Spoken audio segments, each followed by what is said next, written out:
All right, welcome back, everyone. It's lovely to see you all as always. And let's begin by going straight into the superpower state. So take a deep breath and either close your eyes or leave them open, whichever you prefer.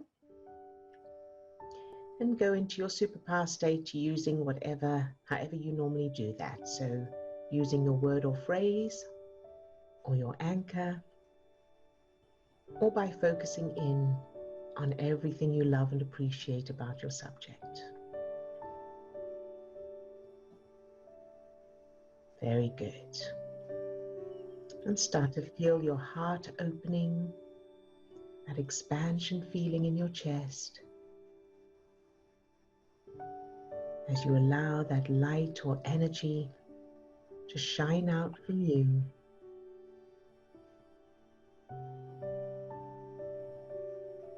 Very good. Good job. Now allow that light or energy to spread down to your toes, up to the top of your head and out to your fingertips. So you're now full of that light, that energy, that love. Good job. Now allow that light or energy to fill each of the 50 trillion cells that make up your body. Love each cell just for existing.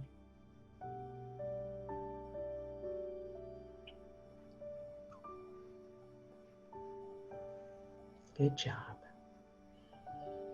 And now allow that light or energy to fill yourself as a child, any age. Love that little you just for existing, no matter what.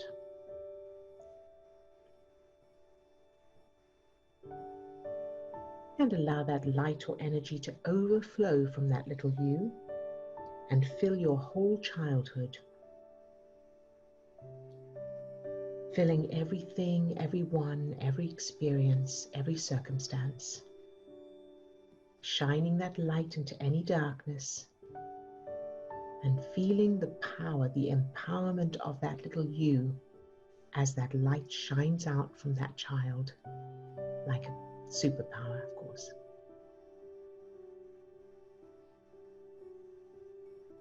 And now allow that light or energy to fill everyone who's on the call today, all those who are on camera, all those who are off camera today, loving each one just for existing.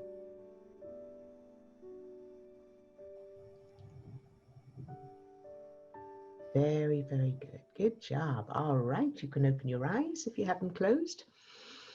And let's check in with each person, find out how you're doing. So Lisa, you're first up on my screen. How are you today? Oh, great. Think Good Thoughts Thursday. Yay! So I noticed that every month for a long period of time, I don't do this now because I send love to it. Whenever the first comes, I always pay my bills, And so I used to be like, freaking out. It's like, I don't know why, because I have money, but then now I noticed the past 6 months, especially working with you guys, I noticed that when I pay bills, it's so much, I have fun with it. And I see the hearts, and it's so different, and it's way stress free. You know what I mean? So it's really good.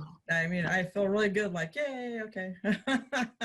Fantastic, Lisa. Thank you for sharing that, and well done, because that is a huge thing, and that's a very common thing. Even when people have money, very often paying bills is a stressful thing, or there's resentment there, or that kind of thing.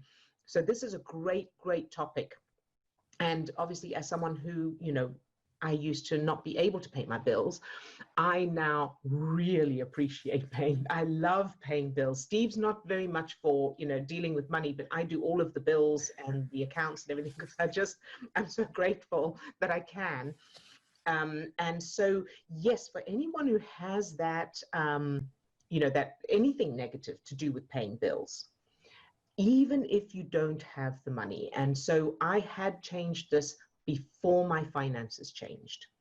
I started focusing on the feeling of paying the bills, of being able to pay the bills, of having more than enough before the circumstances changed. And of course, along with changing those childhood memories and sending love to my overdrawn bank account and all of that. So it's a combination of all of that. But one of the things that this is brilliant for is just giving a little bit of a clue as to, of limiting beliefs that you may not be aware of. So if when you pay a bill, and especially if you have the money to pay it, you're feeling any negative emotion, that's a good sign of where to look, what to change. So thank you, Lisa, for sharing that. That's a great example, and well done you. Thank you. It feels good now. Good job. Yes, I love bill paying day. I genuinely enjoy the actual activity of it. Yeah, and you're right. You're right. When you do have something come up, just needs more love. That yes, yeah, yes. Definitely. Thank you so much. It's been such a blessing. Thank you. I think that the money issues, paying bills is also a great opportunity for us to check those beliefs, those stories that we've learned from childhood. So whatever it is that we experienced, we saw, we felt growing up as a kid. So there's, I know that there's been a lot that I've had to change or gone back and change in regarding to what paying bills meant. It held a lot of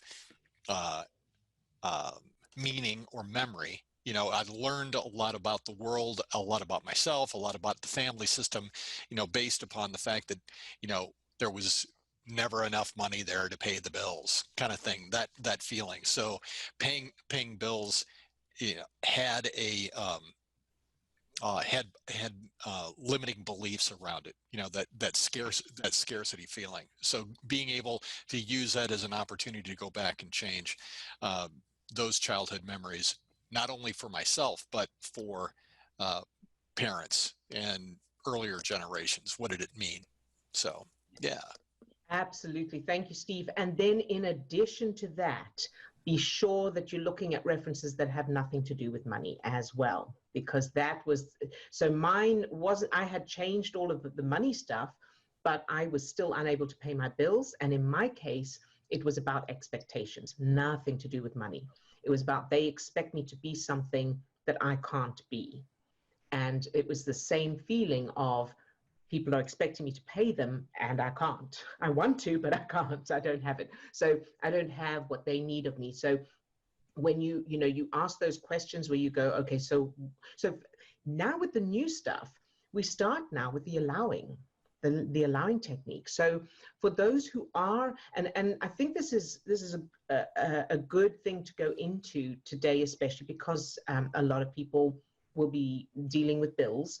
So it's a great topic. So thank you, Lisa. And it's an opportunity to share this with the allowing technique. So start with, if you have problems paying your bills or you don't like paying your bills, so whatever's there, any challenge to do with the money, take a moment to notice where in your body you feel the feeling of it and what that physical sensation is. So you can start with, put your hand on your leg and notice the feeling, the sensation of on your hand or the sensation on your leg, to bring your focus to the physical sensation. And then notice where in your body you feel this feeling, whatever it is. And you don't have to give it a name. You can just notice how it feels. The physical sensation and what it feels like, and then allow it. Allow that physical sensation. So in my case, for example, it would have been increased heart rate, my breathing was shallow, and the fear. So I would have like tingling in my hands, so the adrenaline going through my system, so the fear. And so just focus in on that without giving it any meaning, without judging it. It's okay to feel whatever this is right now. Just allow it to be there with no need to change it, no need to make it go away, no need to stop. no judgment. Just allow this physical sensation. And as you do that, notice what happens. And then whatever that is, you can either, if it dissipates, you can move straight on to looking for the childhood memories. If not, step back from the feeling, imagine it as an entity in front of you and ask it what it needs. What can I do to make you feel better? Or what do you need? That kind of thing. And if it doesn't answer, that's okay. If it does answer, then it's usually something like, I need to be heard, I need acknowledgement, I need love, I need kindness or compassion. It's usually that kind of thing, in which case you can do that. You can give that entity. So some ideas for doing that, of course, you can give it a hug. You can give it an object that represents whatever that is it needs. So it could be a fluffy thing, it could be you know, an accessory, it could be a piece of clothing, whatever it needs. Dobby from Harry Potter just popped into my head. You could give it a sock for those who follow Harry Potter. Whatever it needs. And then imagine it going to live somewhere where it would be happy with other things that are similar. Okay, so then in future, when you start to feel that feeling, you know, oh yeah, it's living somewhere, it's living there, it's living in the cat basket in my case, or it's living on that island or by the beachfront or whatever. Okay, so that's that piece. And then when you're ready, check your childhood. And by that, I mean, ask yourself, okay, so where in my childhood did I feel this same feeling? And very important, it may not be about money or whatever the topic is you have now. It may be something completely different, but it will be the same feeling. Then, of course, do whatever it takes to change those childhood memories, create new ones, and you can create new ones from scratch. You don't have to just replace the bad ones. You can create new ones as well, additional new ones, and then practice them. And if you can't, then check your generational childhoods. You can change that or use the due justice technique. So do whatever it takes to end up with this fabulous new childhood where there was an abundance of love, affection, kindness, compassion, attention, safety, because those are the main things, not really money. Money is just a representation of it. All right, so thank you, Lisa, for that, for the opportunity to share all of that. And did you have anything else you wanted to, any questions or anything? Or? Oh, that was all. It's been very good. Thank you so much. Very welcome. And well done, Lisa. I know you are such a beautiful, shiny example of the financial progress in this, using this work. So thank you. Job. Thanks a million for everything. Thank you. You're very welcome, sweetie. All right. And Swastl, you're next up on my screen. How are you today? Hello, I'm good, thank you. Good. I don't really have any particular questions today, but like yesterday, I don't know, I don't really know what this is about, but my sister, like I was told that I don't like love my sister as much as I love my brother, and my parents were like, you need to show her some like respect as well, and I just felt like, oh, what? Like you would expect, like, because we're both girls, we just share common interests, but I guess it might be the age difference or something. So she's continuously like doing things that she shouldn't do, and my dad was like blaming it on me and saying like, you don't love her enough. I said, oh, well, I didn't know that. Right. Okay. Very good. And so what does that mean to you? The fact that they said you don't love her as much as you love your brother, what does that mean to you?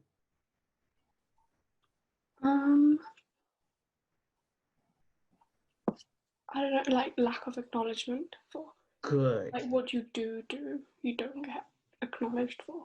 That's it. Very good. Good job, sweetheart. Okay. And so what would it look like if your parents appreciated and did acknowledge what you do? How would they express that? And what kind of things would they say or do? I don't know. It hasn't happened many times. Yeah. I don't know. Probably just like actually saying, like, "Oh, that's good that you love them both equally." Yes. Or you, pay attention to them both or something. Right. Okay. So now I want to address the conscious mind first, and then we'll sort out the subconscious. So for your conscious mind's information, the reason your parents said that that you don't love your sister as much as you love your brother has nothing to do with you. It's to do with their own stuff.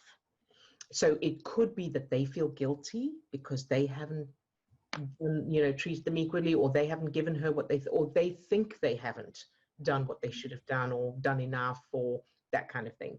So whatever's going on in their heads and their programming is why they said that. It's nothing to do with you and what you do.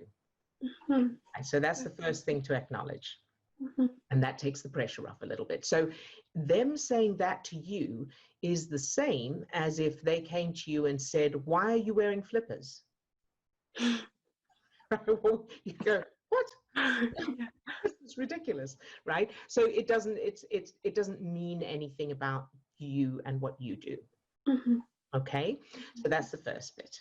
Good. So now the second piece is that feeling of not being acknowledged for what you do and only being criticized for for what you are you're supposed to have done and didn't, or whatever that is. Where in your body do you feel that feeling?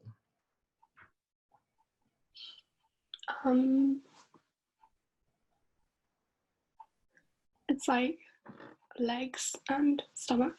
Okay, good. Very good. So notice that physical sensation without giving it it doesn't mean anything. And it's okay to have it there. There's no judgment. We don't need to make it stop or change. Just allow it to be there. Can you do that?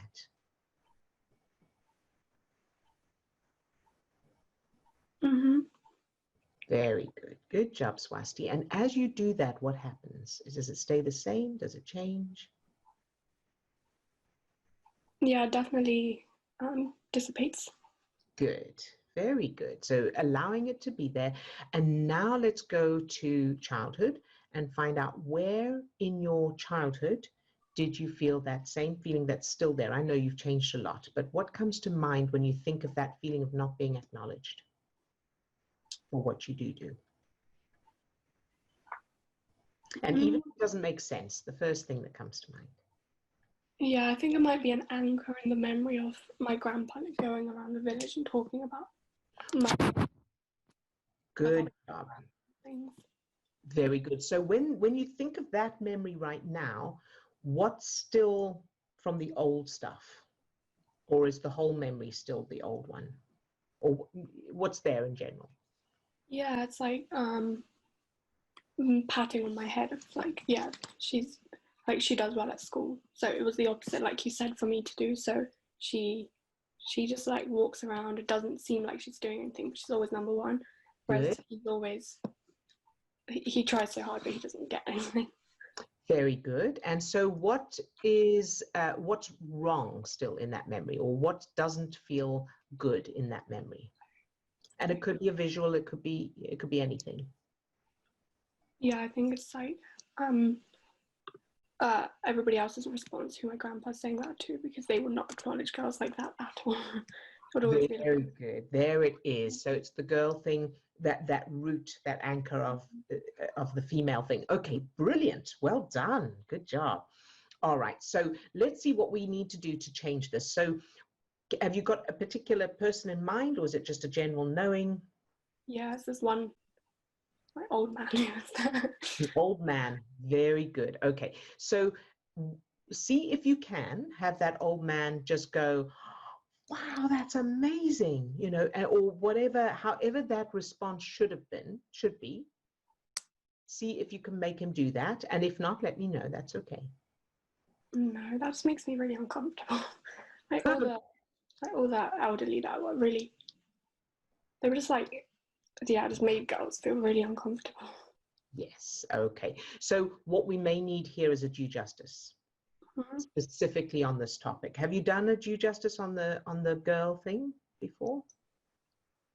Yeah, I think maybe not this specific issue, but yeah.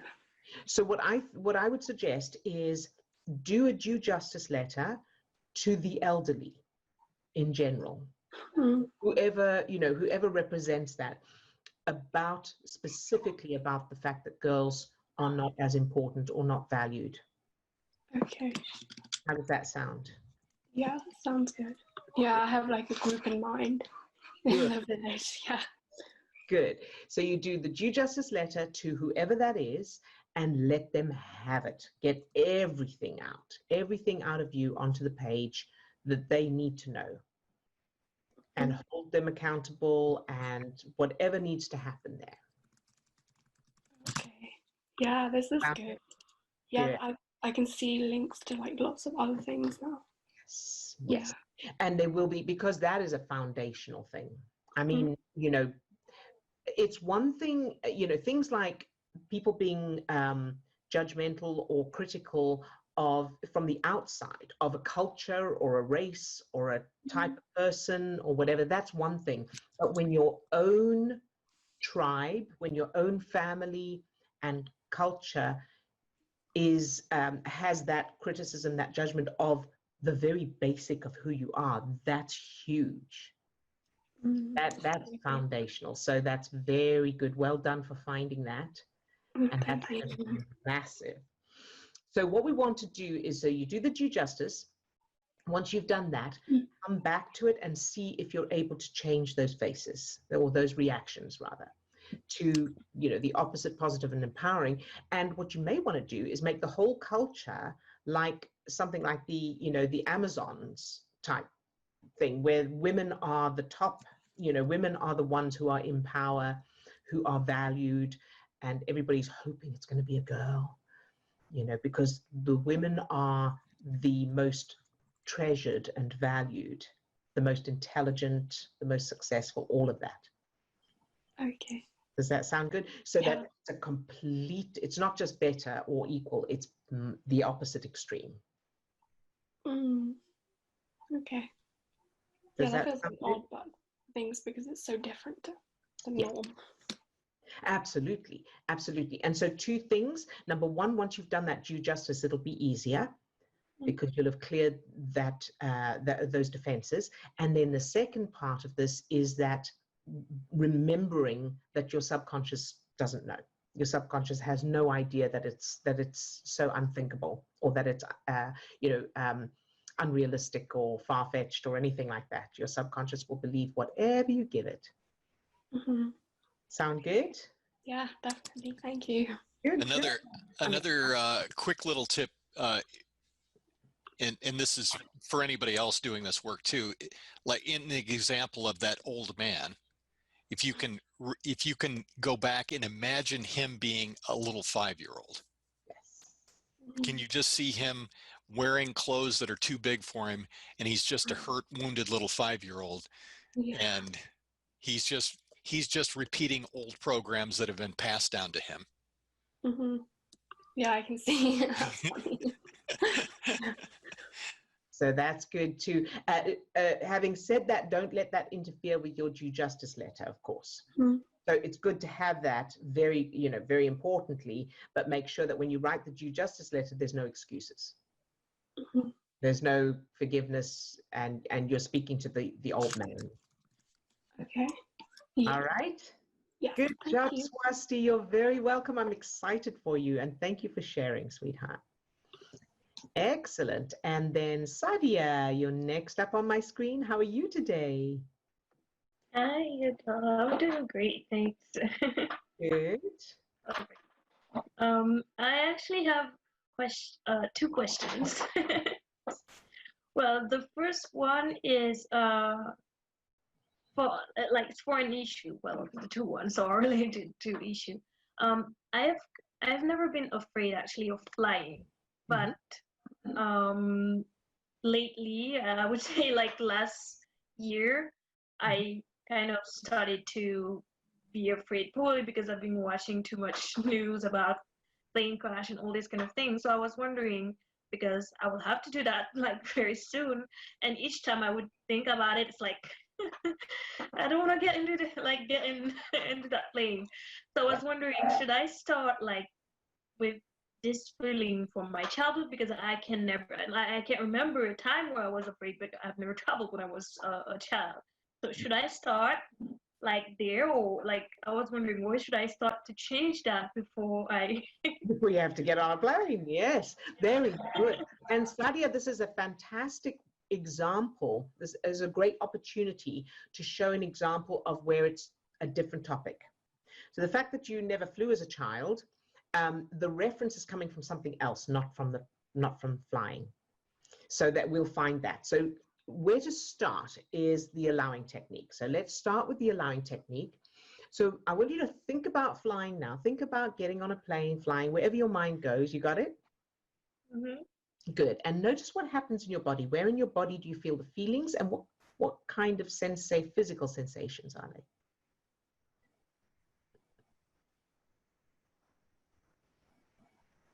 It's weird, like probably just put in my head, like my feet, I'm kind of the gravity. Good, good. Very good. So now notice that those physical sensations, so without giving them any meaning, they don't mean anything. And we're not going to judge them. There's no judgment. And it's okay. It's okay to feel these feelings. You're safe right now. And so you can just feel the feelings safely. Can you do that? Very good, very good. And as you allow those feelings, those sensations, what happens? Do they stay the same? Do they change? Still feel uncomfortable.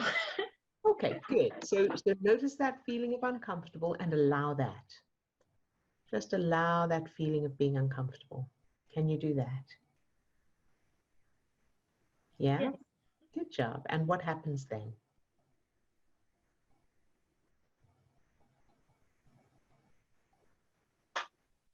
It's there. Yeah, good. So now see if you can step back from it and have that feeling of whatever that feeling is in front of you as an entity, as a thing in itself. And can you do that?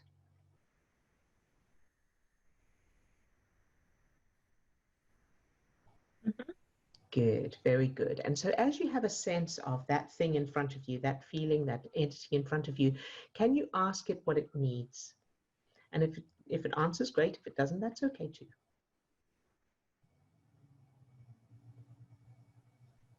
Yes, I have an answer. Good, very good. And what's the answer? Do you want to share it? You don't have to share it, but if you want to. To feel safe. Feel safe. Perfect. Very, very good. And so now can you give that feeling, that entity, something that will make it feel safe? So it could be an object or something that represents feeling safe, or it could be a feeling that you give it, whatever comes.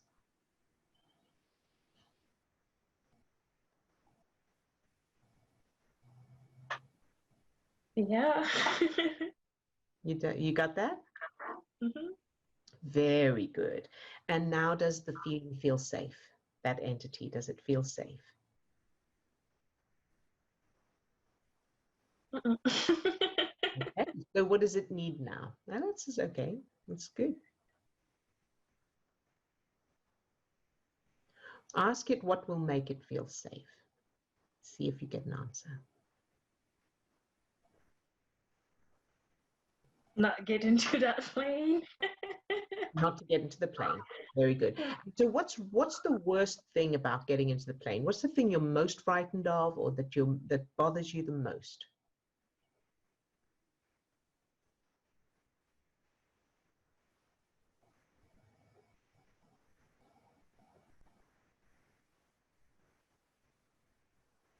Well, I think it's three things. Yes. What Like are they? gravity and being kind of a feeling of being in a cage. It's like, and yeah, like the fear of crashing. The fear of crash. Very good. And so let's look at the worst case scenario. What's the worst case scenario? You get on the plane and what happens? Crash. You crash. Yeah. And what's the worst thing about crashing? I die. Right. Very good. And what's the worst thing about dying? What's wrong with dying?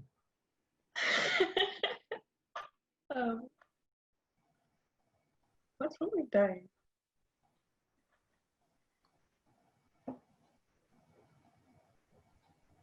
What will you do when you die?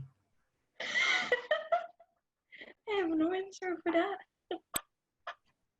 So this is the reason I'm doing this, is when we break down what we're really frightened of, and we come to the very core, the very end of what we're frightened of, very often we find, oh, yeah, I guess then I'll do this, then I'll start again, then I'll meet my maker, then I'll, what, depending on your beliefs, it'll be okay. It won't. So the fear is not based on reality.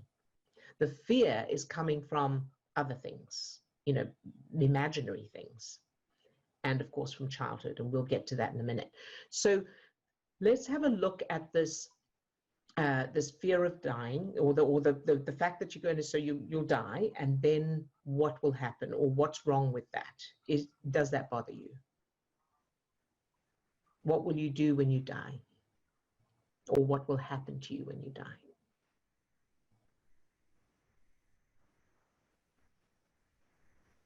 I'm afraid I might suffer, like before dying. Yeah. And what's wrong with suffering? It's unbearable. Mm-hmm. So what happens when something is unbearable?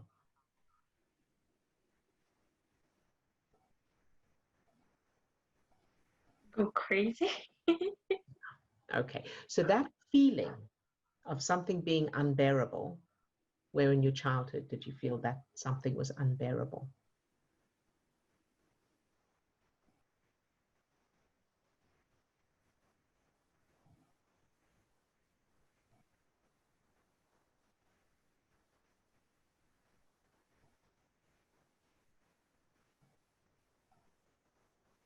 I don't know.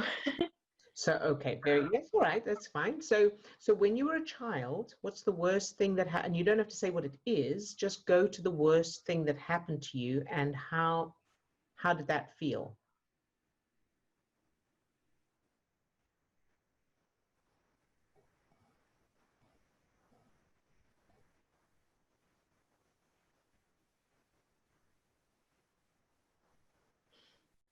You don't have something? No. Okay, that's okay. And so let's look at the feeling of being in a cage. Anything in your childhood that has, not that you were in a cage, but anything that felt the same way you would feel if you were in a plane. So nothing to do with planes, but anything where you felt that same feeling.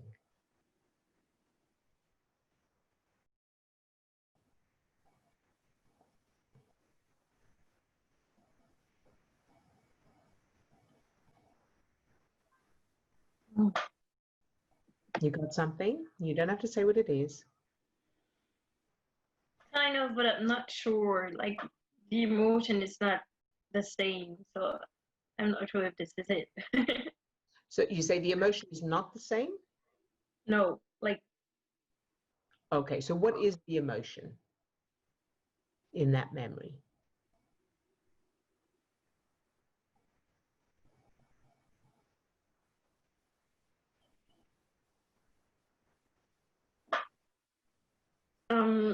well, something near to claustrophobia. Mm-hmm. Claustrophobia? Yeah. Yeah. Okay. All right. So whatever that memory is, with the claustrophobia, can you change the memory to the opposite, positive and empowering? And if you can't, that's okay. I can, but like I'm not sure it happened. It's like Okay. I'm not sure if that happened for real. Good. It's just in my mind. So that's perfect. That's such a great example, Sadia. So thank you for sharing all of this, because whether something actually happened or not doesn't matter. As far as the subconscious is concerned right now, it happened. This is why we can change memories, because the subconscious doesn't know it's not real. So and this goes for everybody, if you think something happened, but you're not sure if it did, if you have a memory for it or you have a sense of it, then your subconscious thinks it happened, even if your conscious mind knows it didn't. And even if something didn't happen to you, but you heard about it, these are all ways in which the subconscious forms its own memories, regardless of whether something is real or not. But it's why this work is so powerful and so effective. All right. So whatever it is, whether you think it happened or not, if you have a memory for it, change it. So the opposite, positive and empowering, something amazing, something fun and fabulous. So swimming, a fun fair, a trip to Disney World, a pony, whatever that little you would have loved. All right.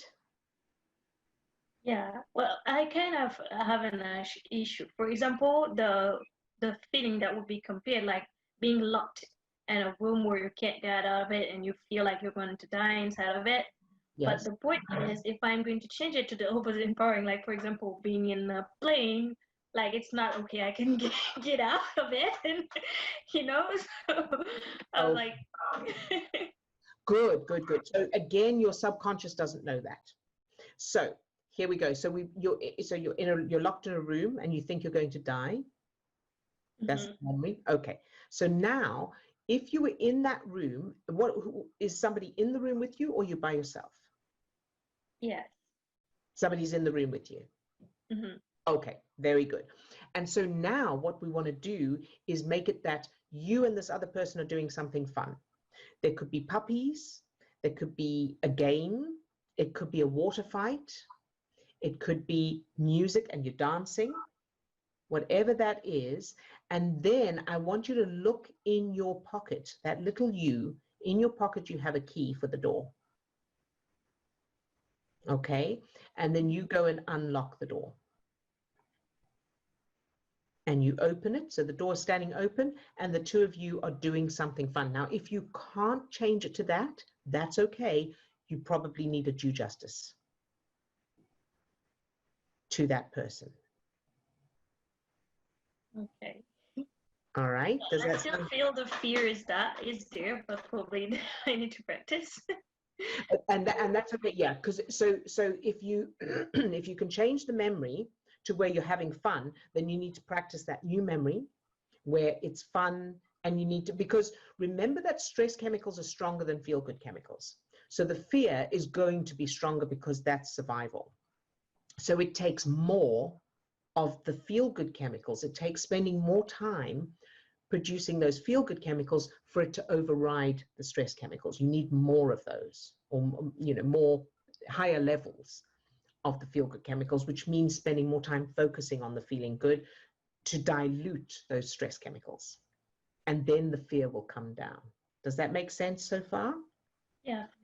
Good, good. So you want to spend as much time as possible on focusing on the new memory. And as I say, if you can't change that memory, if there's something about it you can't change, or you can't imagine that person being like that, then you may need a due justice and rewriting that person's childhood.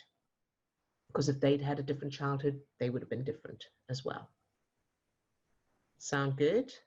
Yeah, thank you. Good. So that's that piece. Then once you've done that, make sure that you're practicing that new memory over and over until it's established. Then think about the plane and notice what happens. So what is it, so now, right now, as you think about flying, you think about getting into a plane, where does your mind go first? What's the first thing you think about? A plane. The plane, yeah. And what about that? Getting into it, like Getting into it. Good. And so as you get into it, how does that feel? As the process of getting into the plane.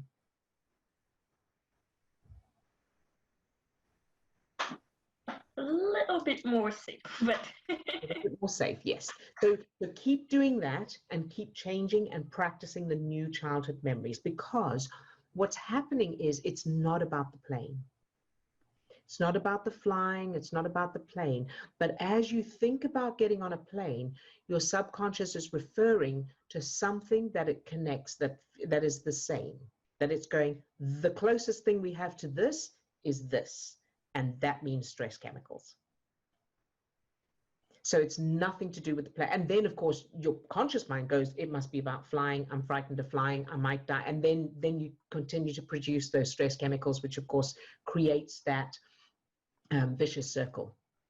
So you want to break it right down, exactly which part of this is triggering this fear in me, And then where in my child, what is my subconscious referring to that is reminded, that it seems to think is the same danger? And then change that reference so that then as you think about getting on the plane, your subconscious is thinking of, oh, we had such a great time. It's so fun to be in the, you could actually change that, do that stepping stones that I mentioned. And then the final memory could be you're getting into a fun vehicle, a go-kart or a spaceship or something like that. Or a ride, a funfair ride. Make sure that that person's with you and that you're having fun together. The two of you are getting into this funfair ride, and it's so much fun. Or you're in like a little covered wagon, and you're having a picnic, or you've got puppies or kittens or something like that with you. So really make it that getting into something like that's enclosed like that with someone else is fun. So that you're giving your subconscious that reference, and then when you get into the plane, it'll be referring to that. I'm safe, it's fun. And then it'll produce those feelings instead of the stress chemicals of fear. How does that sound? I'm excited to try that one. Yeah, good. And for everyone else as well, it could even be a rocket ship that you change that to, because your subconscious doesn't have the ability to going, hold on a minute, that's not possible. It can't do that. So you can imagine the two of you getting into a rocket ship and going off into space, and how fun that is in space. Allow your imagination to produce something that's very fun, very exciting, and safe. All right. And then once you've done that and you've established that, then come back to thinking about, so now when I get on a plane, how does it feel? Where does my mind go first? How does that feel? And keep doing that until you're excited to get on the plane.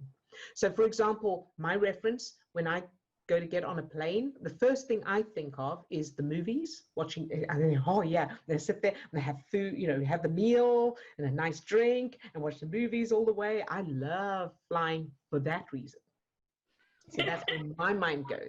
So have something similar where your mind will go to something you're looking forward to rather than anything else. Because if you do, and this is for everybody, wherever you're putting your focus is determining which chemicals being produced based on, of course, your references.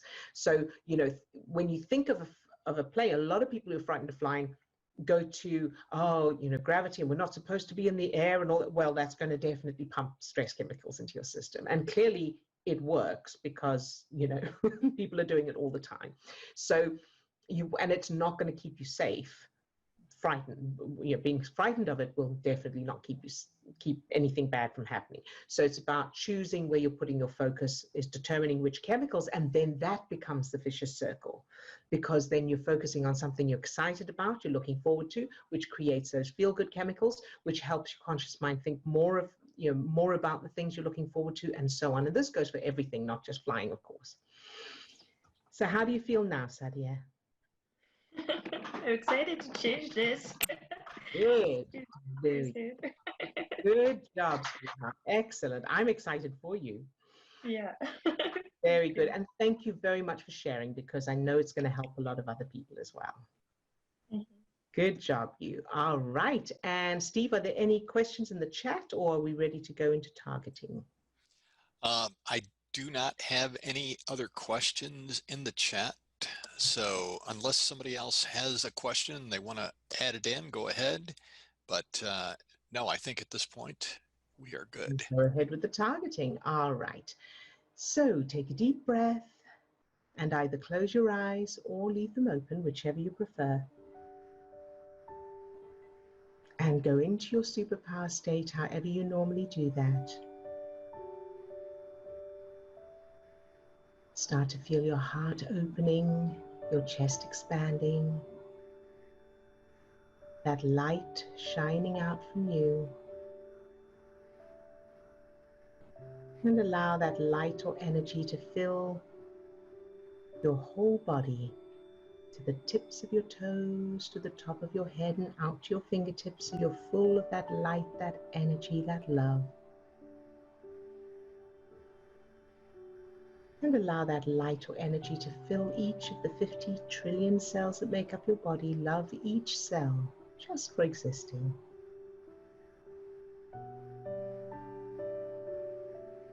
Good job. And now allow that light or energy to fill your subject. Focusing on all the things you love about your subject. And then imagine your subject doesn't want to be with you or doesn't have the qualities that you love and appreciate about them, and keep them filled with that light, that energy anyway.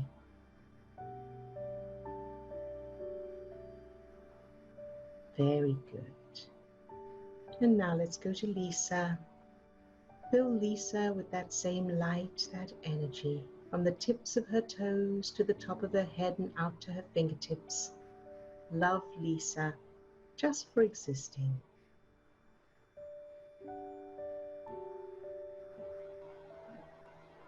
Very good. And allow that light, that energy to overflow from Lisa and fill her daughter from the tips of her toes to the top of her head and out to her fingertips. Love Lisa's daughter just for existing. And then allow that light or energy to overflow from Lisa's daughter and fill her business partner, who went to hospital for severe alcohol poisoning. Fill him with the same light, this energy, this love, no matter what. Loving it all anyway, exactly as it is, whatever may happen. All of the details, everyone involved, shining this light into any darkness and loving it all exactly as it is. Very good. And now let's go to Sadia. Fill Sadia with this same light, this energy. From the tips of her toes to the top of her head and out to her fingertips. Love Sadia just for existing.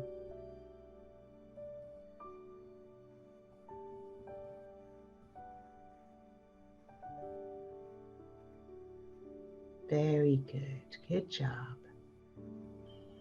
And now to Swastl. Fill Swastl with that same light, that energy. From the tips of her toes to the top of her head and out to her fingertips. Love Swastl just for existing.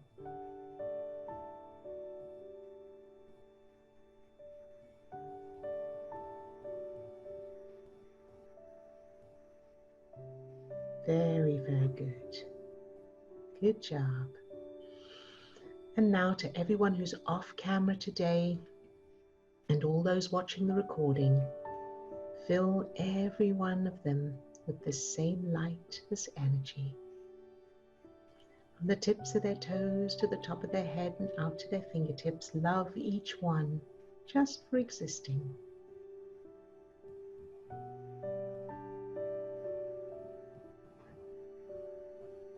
Very good. And allow this light, this energy to overflow from you now and fill everything, everyone, every circumstance, every event and every experience in your life.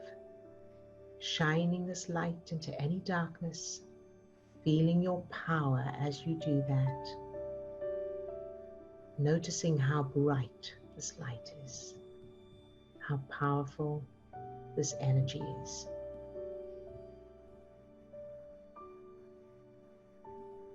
And now think of yourself later today and fill that version of you with this same light, this energy. Love that version of you just for existing, and no matter what happens, no matter what you do, no matter what you feel, no matter what you experience, love that version of you exactly as you are.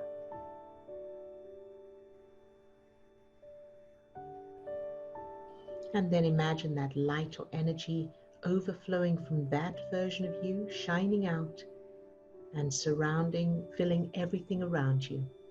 Everything, everyone, every circumstance, every event, every experience later today. And and surge. Very good. And surge again. Good job. All right. You can open your eyes if you haven't closed. And any final questions?